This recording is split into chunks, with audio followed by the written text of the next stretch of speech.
Apa kabar pemirsa? Bertemu lagi bersama saya Yusli Hayanti dalam Warta Parlamentaria. Kami sudah menyiapkan beragam informasi seputar kinerja dan kegiatan anggota DPR RI. Inilah Warta Parlamentaria selengkapnya.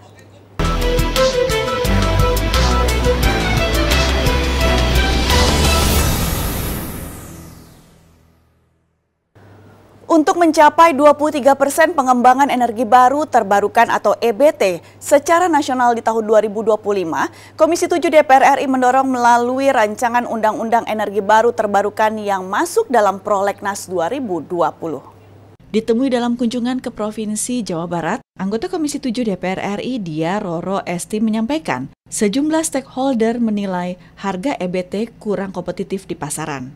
Untuk mengatasi hal tersebut, Dia Roro menghimbau agar pembangkit yang masih menggunakan energi fosil perlu dikenakan kebijakan carbon tax atau carbon pricing. Political will sudah ada karena banyak sekali yang komplain gitu bahwa energi baru terbarukan itu kurang kompetitif di energi market kita gitu dibandingkan energi konvensional gitu kan. Nah, maka salah satu langkah tentunya adalah untuk mendorong melalui kebijakan, makanya adanya rancangan Undang-Undang Energi Baru Terbarukan yang masuk di dalam Prolegnas tahun 2020. Direktur Utama PT Geodipa Energi Riki Ibrahim berharap dengan adanya Undang-Undang Energi Baru Terbarukan pada tahun 2025, Indonesia dapat menjadi Indonesia Geothermal Center of Excellence. Riki Ibrahim menyampaikan, pihak PT Geodipa Energi telah memberikan informasi dengan baik sebagai masukan rancangan Undang-Undang EBT yang diharapkan dapat menjadi bagian kelengkapan dari rancangan Undang-Undang EBT. Kami sebagai kepanjangan tangan dari pemerintah, tentu kami akan melaksanakan, melayani apa yang tugas dari pemerintah dengan terus terang saja yang terpenting adalah dukungan dan arahan kebijakan yang jelas dari DPR. Dalam hal ini adalah Komisi 7. Dari Ciwidey, Jawa Barat, Divo Rahman, TVR Parlemen melaporkan. Komisi 10 DPR RI menyoroti sistem pendidikan di era pandemi dan mendesak pemerintah segera menemukan cara lain selain melalui pendidikan jarak jauh. Ditemui dalam kunjungan kerja ke Provinsi Jawa Tengah, Wakil Ketua Komisi 10 DPR RI, Agustina Wilujeng Pramestuti mengatakan, pendidikan tatap muka dapat segera dilakukan dengan berbagai syarat dan ketentuan yang harus disepakati oleh semua pihak, di antaranya persetujuan orang tua murid dan kesiapan sekolah. Maka kemudian pemerintah mengeluarkan berbagai macam persyaratan. Kalau mau tatap muka harus A, B, C, D. Ya, yang paling utama dan terutama adalah orang tuanya menyetujui. Kemudian sekolah mau bertanggung jawab. Yang ketiga pemerintah kabupaten kotanya memang memberikan izin. Agustina mengatakan pemerintah melalui Satgas COVID telah melakukan sosialisasi protokol kesehatan untuk pendidikan tatap muka. Ia berharap pemerintah segera mengeluarkan kurikulum darurat yang mengatur sistem kegiatan belajar mengajar dengan protokol kesehatan untuk menjaga kualitas pendidikan di era pandemi. Suatu dilakukan pada saat bencana itu bersifat tidak tetap. Ya, kemudian yang membuat peraturan pengaturan mengenai standar kalau ada COVID itu pertemuan harus bagaimana itu adalah Satgas COVID. Jadi bukan Kementerian Pendidikan, itu semuanya sudah tersosialisasi dengan baik, ya, terutama kepada para guru yang akan menjaga anak-anak. Dari Provinsi Jawa Tengah, Panji Prabowo, TVR Parlemen melapor. Wakil Ketua DPR RI Rahmat Gobel mendorong pemulihan ekonomi di Jawa Timur dengan melaksanakan program pemerintah yang memberi perhatian pada UMKM agar dapat menguasai pasar domestik bahkan dunia. Wakil Ketua DPR RI Rahmat Gobel mendorong pemulihan ekonomi di Jawa Timur dengan melaksanakan program pemerintah yang memberi perhatian pada UMKM agar dapat menguasai pasar domestik bahkan dunia. Ditemui dalam kunjungannya ke Surabaya, Jawa Timur, Rahmat Gobel mendorong pemerintah untuk melaksanakan program-programnya yang mendorong dan meningkatkan kemampuan serta kualitas UMKM. Rahmat Gobel berharap UMKM baik di Jawa Timur maupun di seluruh Indonesia dapat menguasai pasar domestik, bahkan pasar dunia dengan melakukan ekspor. Ini perlu mendapat perhatian, tidak hanya memberikan supaya kegiatan ini hanya tetap berlangsung, tetapi bagaimana bisa mendorong dengan meningkatkan kemampuan dan kualitasnya, menguasai pasar domestik, kita punya peluang ekspor yang mesti harus kita bisa raih dalam kondisi seperti sekarang ini. Gubernur Jawa Timur Hovifah Indar Parawansa berharap DPR dapat memberikan dukungan kepada masyarakat Jawa Timur, khususnya untuk penguatan UMKM, inisiasi lapangan kerja, serta dukungan untuk ketahanan pangan dengan memberi penguatan pada para petani dan nelayan. Sekarang ini sedang kita lakukan sinergitas seperti apa yang bisa kita maksimalkan dan support yang bisa diberikan kepada masyarakat Jawa Timur, terutama hari ini adalah penguatan UMKM kita. Hari ini adalah bagaimana lahan kerja itu bisa diinisiasi baik secara individual maupun oleh kelompok. Dari Surabaya, Jawa Timur, Rizky Kurniawan, TVR Parlemen melaporkan. Jangan kemana-mana pemirsa, karena kami masih memiliki banyak informasi lain dalam Warta Parlamentaria. Di antaranya datang dari pelantikan Kepala Badan Keahlian Setjen DPR RI setelah jeda berikut.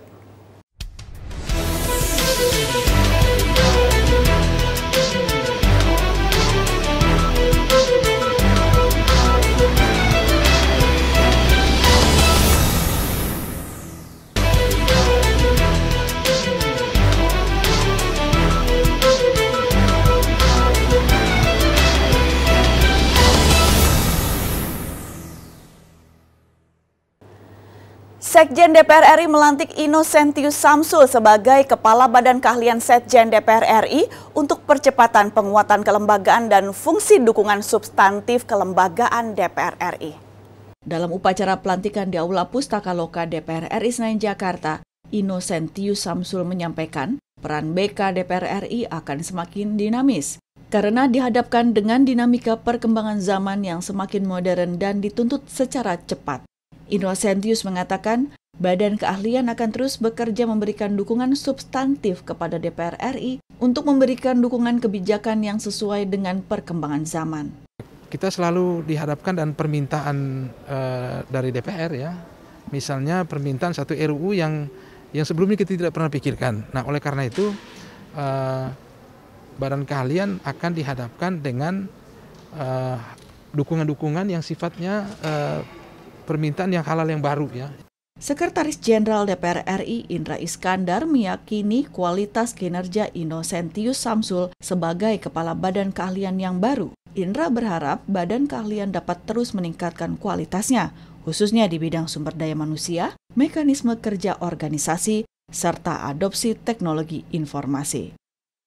Di bawah Pak Innocentius ini, Badan Keahlian ini akan berkembang cepat karena Pak Innocentius juga orang yang cukup berpengalaman dengan jejaring networking yang cukup luas, sehingga kita berharap tentu ya Badan Keahlian ke depan ini akan jauh lebih baik lagi. Kimi dan Kris, TVR Parlemen melaporkan.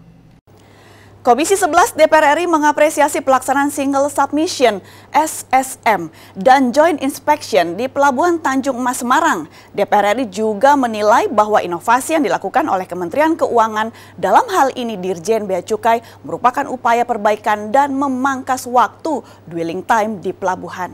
Wakil Ketua Komisi 11 DPR RI Fatan Subki yang ditemui usai pertemuan dengan Kementerian Keuangan, Bea Cukai dan stakeholder terkait di Semarang, Jawa Tengah baru-baru ini mengatakan, sejak beberapa bulan ini Kementerian Keuangan bereksperimen di 4 tempat dan setelah melihat hasilnya merupakan sebuah inovasi yang patut diapresiasi. Tanjung Priok, Tanjung Perak Surabaya, Belawan dan Tanjung Mas Semarang. Saya kira ini salah satu inovasi yang luar biasa sekali, karena dengan demikian maka sehari itu bisa banyak sekali barang yang bisa diperiksa dan bisa keluar dari pelabuhan. Jadi tentunya tumpukan-tumpukan kontainer yang dikeluhkan pengusaha selama ini tidak akan terjadi. Hal senada juga disampaikan oleh anggota Komisi 11 DPR RI Hendrawan Supratikno yang menilai pentingnya pendistribusian yang lancar dan menghindari penumpukan kontainer barang di pelabuhan. Hendrawan juga menambahkan, konsen dari pemerintah bersama DPR adalah bagaimana menekan dwelling time logistik ekosistem yang harus terus diperbaiki, sehingga produk Indonesia semakin baik. Sebabnya kan kami ingin cek, apakah dengan penerapan National Logistic Ecosystem ini, NLE ya, itu ada perbaikan kinerja enggak? ternyata tadi disampaikan ya, baik dari segi waktu maupun biaya turun signifikan. Artinya daya saing ekspor produk-produk kita itu semakin baik. Dari Semarang, Zikri Amin, TVR Parlemen melaporkan. Komisi 3 DPR RI dorong kepolisian daerah Kalimantan Selatan dan Badan Nasional Narkotika berupaya melakukan pencegahan dan pemberantasan narkoba secara intensif dan terukur. Ditemui saat kunjungan kerja Komisi 3 DPR RI ke Kota Banjarmasin, Kalimantan Selatan, anggota Komisi 3 DPR RI, Habib Abu Bakar Al-Habsyi, mengatakan strategi pencegahan peredaran narkoba di dalam lapas harus dilakukan secara masif oleh pihak kepolisian, BNN, dan Kemenkumham melalui pembenahan sistem pengawasan terhadap tahanan lapas, menindak tegas keterlibatan oknum petugas lapas, serta menginvestigasi secara tuntas jaringan bandar narkoba.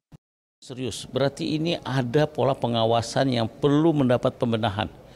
Makanya kedatangan kami di sini kita ingatkan, minta penjelasan dan supaya segera dilakukan pembenahan yang sebaik mungkin. Ini pasti ada kolaborasi antara pengawas, antara sipir, antara orang-orang yang ada di dalam lapas dan pemain narkoba di luar. Sementara itu, anggota Komisi 3 DPR RI lainnya Eva Yuliana meminta Kementerian Hukum dan HAM melakukan penertiban terhadap penggunaan alat komunikasi berupa handphone di seluruh lapas di Indonesia agar mampu mencegah pola transaksi dan pengendalian peredaran narkoba dari para narapidana. Yang sering kali kita dengar di beberapa lapas itu kan, lapas menjadi sumber dari pengedaran narkoba baru kan gitu. Nah, bagaimana meminimalisir itu? Bagaimana kemudian kita mengatasi kenakalan-kenakalan penggunaan handphone yang ada di lapas. Nah, ini dari Kalimantan Selatan, Abdul Ajib, TVR Parlemen melaporkan.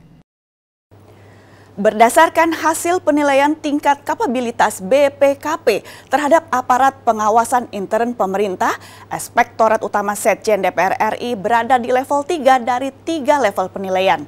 Saat ini, Inspektorat Utama tengah mempersiapkan berbagai aspek agar bisa meningkatkan penilaiannya di tahun berikutnya. Inspektorat Utama Setjen DPR RI fokus membahas 14 rekomendasi atau Area of Improvement dan 8 Management Letter dari QI atau Quality Insurance yang dilakukan oleh BPKP. Sekretaris Jenderal DPR RI Indra Iskandar menyampaikan, tahun 2021 akan ada peningkatan level menjadi 4. Kalau inspektorat kan hanya mengawal sistem itu, jadi kita akan lakukan perbaikan-perbaikan di evidence misalnya setiap kegiatan. Jadi memang ini sangat teknis gitu ya menjelaskannya. Jadi ada berbagai prasyarat-prasyarat berkaitan dengan kapabilitas APIP ini sendiri ya. Sementara itu, Inspektur Utama Setjen DPR RI Setianta Nugraha mengatakan untuk bisa meningkatkan level APIP menjadi level 4, ada banyak hal yang harus dipenuhi. Salah satunya terkait manajemen resiko. Dilakukan daftar, kemudian di scoring. Nah, dari scoring pertama itu kemudian dilakukan pengendalian. Kemudian akan muncul scoring kedua. Para eselon 2 harus punya risk register yang diketahui oleh Sekjen. Nadia Kanaya, TVR Parlemen melaporkan. Pemirsa, kami masih memiliki banyak informasi lain dalam Warta Parlementaria. Tetaplah bersama kami.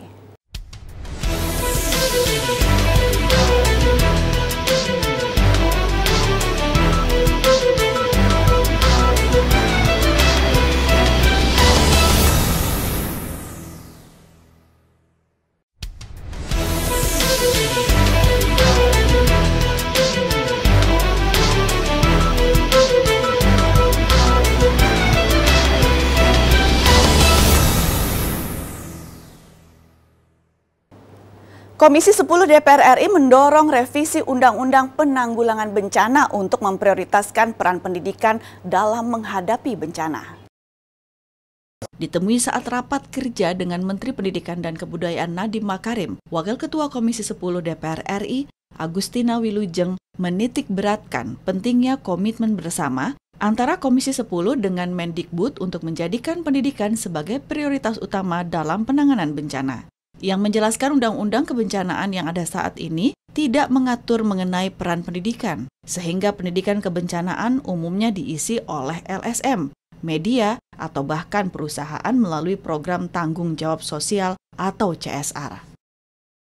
Dalam penanganan bencana, biasanya kan nomor satu yang dipikirkan adalah pangan bagi para pengungsi, kemudian infrastruktur, kemudian mulailah perekonomian harus digerakkan.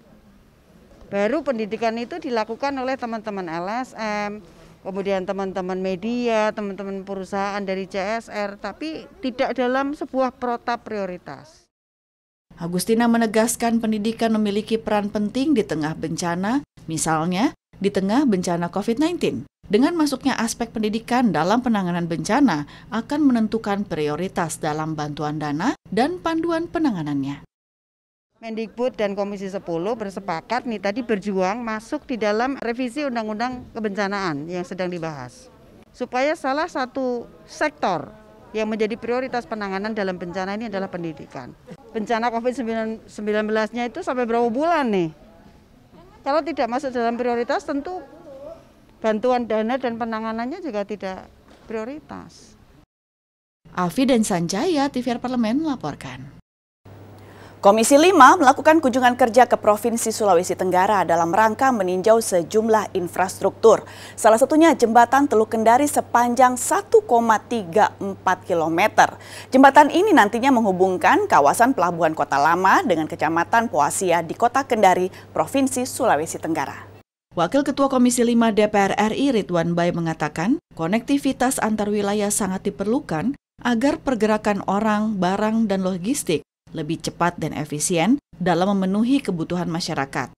Saya minta dermaga ini adalah bisa bermanfaat lebih luas. Jangan justru menjadi penyakit. Contohnya penyakitnya adalah apa? Pendangkalan yang terjadi akibat jembatan ini. Kita berharap pendangkalan tidak boleh terjadi. Tidak boleh melahirkan kekumuhan. Oleh karena wali kota kita berharap bagaimana cara menata wilayah ini yang pada akhirnya menjadi hijau dan justru bisa menjadi daerah wisata buat masyarakat yang ada di Kota Kendari. Kepala Balai Pelaksanaan Jalan Nasional Kendari, Yohanes Tulak Toding Rara mengatakan, jembatan Teluk Kendari dibangun untuk mendukung pengembangan wilayah Kota Kendari di bagian selatan dengan daerah Poasia dan Pulau Bungkutoko yang akan dikembangkan menjadi kawasan industri, Pelabuhan Kendari Newport, dan kawasan permukiman baru. Dan kami sudah koordinasi petunjuk Pak Gubernur, Pak Wakil Ketua Komisi 5, Pak Wali Kota juga kita sudah lihat sama-sama. Area ini aman. Kemudian kita desain, mungkin nanti dari teman-teman dari Cipta Karya atau dari pemerintah kota punya ide untuk desain itu. Dari Sulawesi Tenggara, Andri Triana, TVR Parlemen melaporkan. Pandemi COVID-19 berdampak pada berbagai aspek seperti pendidikan dan pariwisata Indonesia. Komisi 10 DPR RI melakukan kunjungan ke Kabupaten Gresik guna meninjau hambatan apa saja yang terjadi di daerah. Ditemui usai rapat dengan Bupati Gresik dan sejumlah stakeholder terkait, anggota Komisi 10 DPR RI Debbie Kurniawan mengatakan, dalam bidang pendidikan ditemukan beberapa masalah yang ada di daerah. Debbie mengeluhkan kurangnya alat penunjang untuk mendukung PJJ seperti laptop, HP bagi para siswa maupun tenaga pendidik tersebut. Akses internet kita belum mencakup semuanya, belum mencakup ke seluruh masyarakat. Kepemilikan perangkat kita, handphone maupun laptop atau komputer, juga tidak semua siswa ataupun bahkan guru memilikinya. Masih ada yang satu rumah HP-nya cuma satu dipakai berempat. Anggota Komisi 10 DPR RI M. Nur Purnama Sidi mengatakan, beberapa daerah yang memiliki potensi pariwisata perlu dikembangkan. Namun harus ada intervensi pusat, pariwisata perlu menjadi program prioritas karena akan berdampak pada perekonomian nasional. Untuk daerah-daerah yang memang punya potensi untuk dikembangkan skala nasional dan internasional, menurut saya itu harus segera langsung dilakukan intervensi. Kalau hal-hal seperti ini kemudian tidak disegerakan dan tidak menjadi program prioritas, target kita untuk bagaimana mendatangkan wisatawan itu menjadi tersendat. Dari Gresik, Jawa Timur, Julian, TVR Parlemen melaporkan. Demikianlah beragam informasi seputar aktivitas DPR RI yang sudah kami susun dalam Warta Parlamentaria. Saya Yusli Hayanti beserta kerabat kerja yang bertugas mohon undur diri. Terima kasih atas perhatian Anda dan sampai jumpa.